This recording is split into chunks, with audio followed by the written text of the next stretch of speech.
Here's a question that could change everything. What if getting sick isn't an event, but a process? This video explains why you don't get sick overnight and how to stop it before it starts. We're diving into the science of preventive health, exploring how your daily habits shape your long-term longevity and immune health. This isn't about fear. It's about understanding the power of lifestyle medicine and your personal wellness routine. And if you stick around, I'll give you a simple 3-step daily checklist you can use starting today. You don't get sick overnight. It only looks that way. One day, everything feels normal. You go about your routine, eat what you've always eaten, live how you've always lived. And then something happens. A diagnosis, a warning, a moment that stops you in your tracks. And suddenly, you're left asking a question you never thought you'd need to ask. How did I get here? Section 1. The illusion of being fine. For most of us, health is something we assume we have, until we don't. If there's no pain, no obvious symptoms, no emergency, then everything must be fine. But that assumption is where the problem begins. It's the slow drift, the gradual accumulation of sleep debt, the steady increase in ultra-processed foods, the extra hours spent sitting every day. Does any of that sound familiar? Because the body doesn't always warn you loudly. Sometimes it adjusts. Sometimes it compensates. Sometimes it stays silent, while the damage builds quietly in the background. And by the time you notice something is wrong, it's not the beginning, it's the result. Section 2. The comfort of false security. We rely on checkups. We rely on numbers. We rely on being told, "You're okay." And there's nothing wrong with that reassurance. But here's what most people don't realize. Being told you're fine is not the same as living in a way that keeps you well. Normal lab results don't automatically equal optimal habits. Doctor visits happen after something has already started. They are a response, not a foundation. And when we depend only on that system, we begin to outsource something that was never meant to be outsourced: our responsibility for how we live each and every day. Section 3. What really happens over time. Health doesn't collapse in a single moment. It changes gradually, through the power of repetition. It's the compounding effect of all your micro-choices. What you eat every day, how you deal with stress, how much you move or don't, how you spend your time, and what you choose to ignore. None of these seem significant on their own, but together, over months and years, they become a pattern.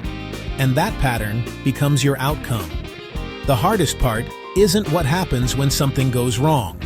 The hardest part is realizing it didn't start when you thought it did. It started long before, in ways that didn't seem important at the time. Section 4. The moment of realization. For some, it takes a health scare. For others, it's a slow awareness that something isn't right. I remember a patient who came in, not for a crisis, but because he just felt off. Tired all the time, foggy, gaining weight despite eating healthy. His labs were normal, but his life felt wrong. That feeling was the real first symptom. Eventually, there comes a moment where the illusion breaks. And in that moment, you begin to see things differently. You start to understand that health is not automatic, it's not guaranteed, and it's not something you can ignore indefinitely. That realization can be uncomfortable, but it's also where change begins. Section 5. Responsibility without fear. Taking responsibility doesn't mean living in fear. It doesn't mean rejecting doctors. They are your essential partners. And it doesn't mean becoming extreme. You are the daily driver of your health. Your doctor is the expert mechanic you consult. It means something much simpler and much more powerful: paying attention. Here is that 3-step daily checklist I promised. Step 1. Awareness. Simply notice. How is your energy, your sleep quality? What are you craving? Don't judge it, just observe. Step 2. The basics. Focus on 4 things. Add 1 more whole food to your plate. Get 10 minutes of movement. Drink 1 extra glass of water.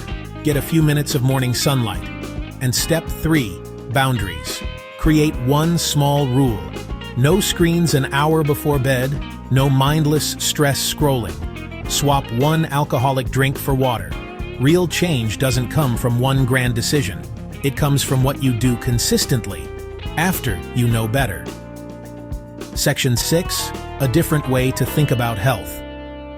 What if health isn't something you have, but something you practice? Not perfectly, not all at once, but daily. Remember this mantra: small today is better than perfect someday. It's built through awareness, through gentle discipline, and through small adjustments over time. And most importantly, by understanding that no one else can live your life for you.